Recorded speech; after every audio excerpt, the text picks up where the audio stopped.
2 minutos para las 10 de la mañana. Antes de presentarles la entrevista, permítanme dar una noticia que puede llegar a generar mucha preocupación y muchos dolores de cabeza. Está en el portal de Subrayado el título que habla de que la UNOT, Danilo, está definiendo esta tarde, a partir de la hora 14, si realiza o no paro general de transporte. Sí, de hecho lo tiene aprobado el paro. El tema era la aplicación del mismo. Se reunieron el lunes pasado, esto por la situación de Raincop, se reunieron el lunes pasado y dilataron la decisión para mediados de semana. Vamos a ver qué pasa hoy.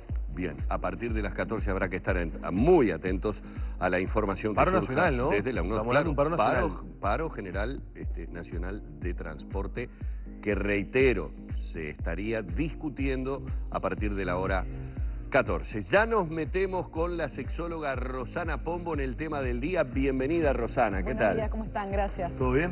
Todo bien, gracias. Bien, un tema que puede llamar la atención para muchos porque de repente existe un desconocimiento de una problemática que se ha instalado en los varones jóvenes. Uno piensa en un varón joven y difícilmente pueda pensar en problemas de erección, difícilmente pueda pensar en un alto consumo de Viagra.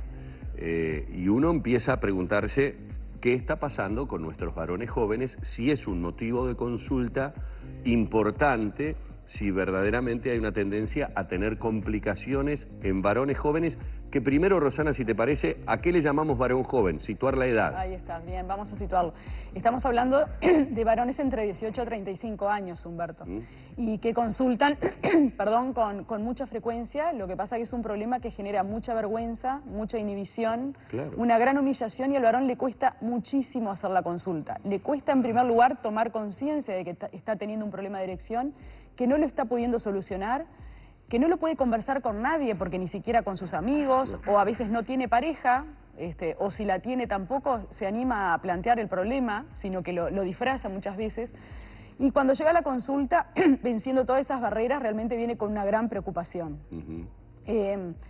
Estamos hablando más que nada de varones, como decíamos, entre 18 y 35 años que tienen una disfunción eréctil, o sea, tienen dificultades en su erección, no logran una erección lo suficientemente rígida como para lograr la penetración, o si la logran, no la logran sostener, sobre todo en momentos claves de la relación sexual. Por ejemplo, la logran en el juego previo y de repente se les baja o la pierden al momento de la penetración o durante la penetración. Que el momento más crítico vivido por ellos en la relación sexual es el momento de la consumación, de la penetración. ¿Y qué causas llevan a esto, a estas situaciones? Son causas que llamamos psicológicas. Siempre en nuestro centro lo primero que hacemos cuando consulta esta población es descartar las causas orgánicas. Si bien son varones jóvenes y que probablemente no haya causas orgánicas como enfermedades crónicas, como consumo de medicación que pueda afectar la erección, es muy importante descartar eso en primer lugar. Claro, porque uno puede pensar, un razonamiento bastante lógico, si Sí. logra una buena penetración, por ejemplo, como decías en lo previo, ¿por qué luego Claro. no al momento de consumar? Eso es clave, ¿no? En el interrogatorio, cuando queremos diferenciar cuando hay una causa orgánica o psicológica, más allá de la edad empezamos a preguntar. Y estos varones lo que les pasa, que es lo que define muchas veces la disfunción eréctil de causa psicológica, es que logran la erección de forma selectiva. Por ejemplo, en el autoejercicio de la función sexual o masturbación, los varones nos relatan que no tienen problemas en su erección. Que cuando se despiertan tienen erecciones espontáneas, involuntarias, que es lo que mantiene indemne la función sexual. Pero en la relación sexual, como decíamos, de repente el juego previo no tienen ningún problema en alcanzar una erección lo suficientemente rígida, pero en algún momento, sobre todo cuando se acerca la penetración o frente al momento de la penetración, pierden muchas veces completamente esa erección. Entonces vemos que es selectivo, en algunas situaciones logran la erección y en otras no. Es lo que determina un poco el parámetro de la disfunción eréctil de causa psicológica. ¿Qué es lo que sucede? Cuando nosotros empezamos a indagar, siempre vamos indagando en la historia, bueno, ¿cuándo empezó este problema? Si le pasa con determinadas chicas o con determinados chicos o no.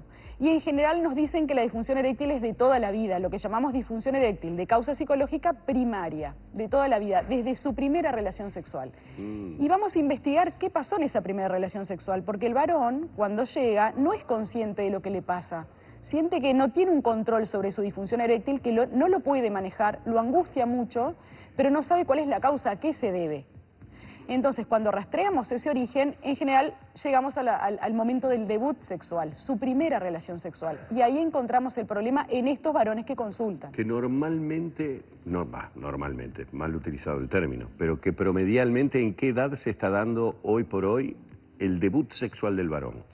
Y bueno, el promedio sigue más o menos en las cifras de los 14, 15, 16 años, con una media en los 15 años. No tanto por decisión del varón, por deseo del varón de tener su primera vez, sino por una presión sexual, social. Perdón. Es como un ritual donde el varón debe tener su primera relación sexual para demostrarse a sí mismo, a sus pares y a la sociedad que es hombre, que es viril, que es potente. O sea que ya arrancamos mal. Empujado. Empujado y, y obligado. Y obligado. Ya ahí estamos al borde de que sea un desastre lo que va a pasar. Bajo presión, una erección que debe, para tener una erección el varón, que en eso muchas veces trabajamos en la psicoeducación que llamamos, para tener una buena erección el varón solamente necesita excitarse, ponerse en contacto con sus propias sensaciones placenteras. Y en esa situación, Humberto y Danilo, con lo que tú decías, ¿cómo puede excitarse ese varón? Que de repente muchas veces va presionado por sus pares y a veces van en grupo a debutar a una casa de masajes, o todos debutaron y hay el grupo afuera y uno... ¿Sigue siendo lo más habitual? Sigue siendo muy habitual. La casa de masajes, la despedida de solteros. ¿Cómo los marca ese debut? Los marca muchísimo, y muchas veces también determina cómo va a ser la sexualidad adulta. Cuando el varón va tan presionado, que a veces también la presión es interna, aunque no presionen tanto sus pares, la presión es interna de que, bueno, ellos ya lo hicieron, yo lo tengo que hacer. Tiene que demostrarse a sí mismo de que él puede. De que él puede. Y la virginidad molesta también, da vergüenza. Y tiene que demostrarse a sí mismo que es varón, que es potente, que es heterosexual sobre todo, y que no tiene miedo.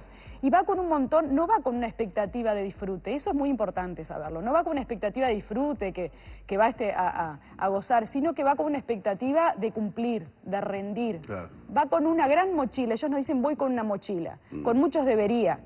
Debo tener una erección, debo lograr la penetración, debo complacer a la mujer, no importa quién sea, aunque sea una profesional, la debo complacer, la debo hacer llegar al orgasmo. Va con un montón de obligaciones. Entonces no va a haber excitación, porque ese varón va a estar con lo que llamamos el rol de espectador.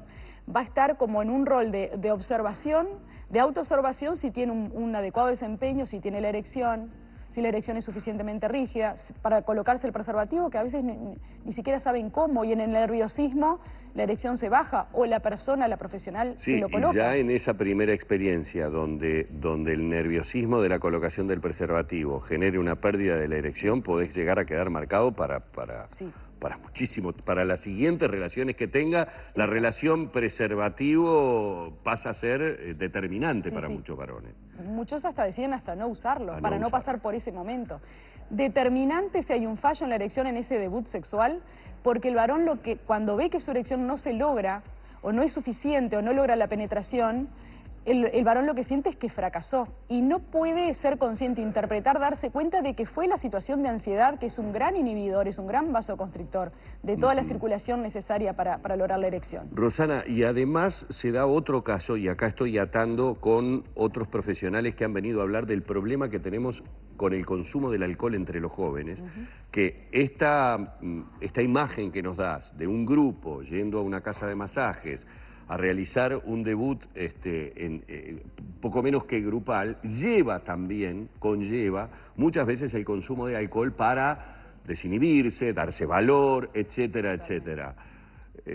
¿Cómo estamos con el consumo de alcohol en los jóvenes y lo que termina produciendo también después de disfunción eréctil? Ahí está.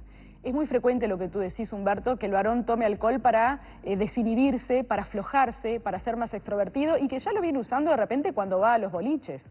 Entonces sabe que se puede desinhibir, sabe que se puede sentir más cómodo, pero el alcohol también enlentece los reflejos. Entonces va a enlentecer también el reflejo de la erección. Y volvemos a que el varón no va a identificar que por eso tuvo la disfunción eréctil. Lo que va a pensar es que no pude, no fui capaz. Entonces, frente a una próxima relación sexual es como tú decías, también para armarse de valor vuelve a tomar alcohol o ya acude a otros estilos de ayuda. Claro. Viagra. Y acá entramos en lo que decíamos en el título, ¿no? El uso de cada vez más frecuente del Viagra, comúnmente llamada la marca comercial, en los jóvenes. ¿Cómo es eso? Y bueno, ellos lo interpretan como el salvavidas, como la pastillita milagrosa. Y por el boca a boca, de repente, si le llegaron a comentar o escucharon que a alguien no le fue tan bien y que, bueno, y tomate esta pastilla. Con eso lo resolvió. A veces es, tomate esta pastilla, a veces ni siquiera lo compran en la farmacia porque les da mucha vergüenza. Y piensan que gracias a esa pastilla lo pueden resolver. A veces lo que pasa es que lo toman como un placebo, a veces, como justamente les da esa tranquilidad, voy con la pastilla y piensan que van a funcionar. Pero si no están con la pareja adecuada, si vuelven a tener una relación sexual dentro de una situación ansiógena, ya sea porque no es la pareja adecuada, ya sea porque no es el lugar adecuado, la ansiedad como vasoconstrictor le va a ganar al vasodilatador, que es el sildenafil o el tadalafil o el preorectógeno que vayan a consumir. Entonces ahí hay más traumatismo porque ya no saben qué hacer, porque no son conscientes de que ellos mismos se producen la disfunción eréctil. Por la ansiedad, por el desempeño, porque el contexto es inadecuado, porque el momento es inadecuado, la pareja inadecuada. Y es cada vez más común, perdón Humberto, el uso del Viagra en los jóvenes. Es cada vez más común. Hay uso y abuso de los fármacos proerectógenos. Abuso. Muchas veces llegan a la consulta diciendo que tomaron dosis máximas de sildenafil, 100 miligramos, y que vienen muy asustados porque dicen, yo no tengo 50 años para tomarme un Viagra. Y entonces, ¿qué me está pasando que no funciona? Pensando en que es algo, una causa orgánica. De algún problema anatómico o prostático, y es bien psicológico y es sencillo de solucionar. Bueno, esto quería llegar, porque me acaban de decir que teníamos que ir redondeando y digo, pero hemos planteado el problema y no hemos planteado la solución. O sea, dejamos a todos los varones jóvenes que están en estos momentos ahí preguntándonos, ¿es sencillo o no es sencillo de resolver? Es muy sencillo de resolver, muy sencillo. En primer lugar, lo que tenemos que hacer, bueno, que el varón se anime a consultar, que es una consulta frecuente, que no es el único, no es una aguja en un pajar, bien. Seguramente le pasa también a sus pares, que consulte, y en esa consulta lo primero que hacemos, que a veces se resuelve, es psicoeducación. Es tratar de explicarle al varón que tome conciencia por qué le pasó y que trate de desdramatizar. Y que busque también tener su próxima relación sexual teniendo conciencia de que lo desea, con la pareja adecuada, que se tome un tiempo, no tiene por qué ser a las apuradas, que no sea en el auto, que no sea el descampado, que sea... La comodidad supongo debe ser muy importante, obviamente, en estos casos, ¿no? Exacto, que sea el tiempo y que si no funciona, que no se preocupe, que lo hable con la chica con la que está, que le diga la verdad que ya le ha pasado, que no digas la primera vez y después se borra, que vuelva a intentarlo una vez, otra vez y otra vez, y simplemente con la exposición esa ansiedad va a ir disminuyendo y lo va a resolver. Y si no, se trabaja. Hay técnicas, hay tratamientos que son muy breves, focalizados, interdisciplinarios, que logran resolverlo a veces en 2 o 3 sesiones. Muy bien. Es muy simple. Bueno, Rosana, muchísimas gracias nuevamente por tu presencia. Así hemos estado con la sexóloga Rosana Pombo tratando otro de los problemas que de alguna manera cuando lo presentábamos les decíamos, puede resultar un tanto insólito hablar de problemas de erección en varones jóvenes, pero ya vimos que es una de las situaciones que se da y mucho en la consulta de Rosana Pombo.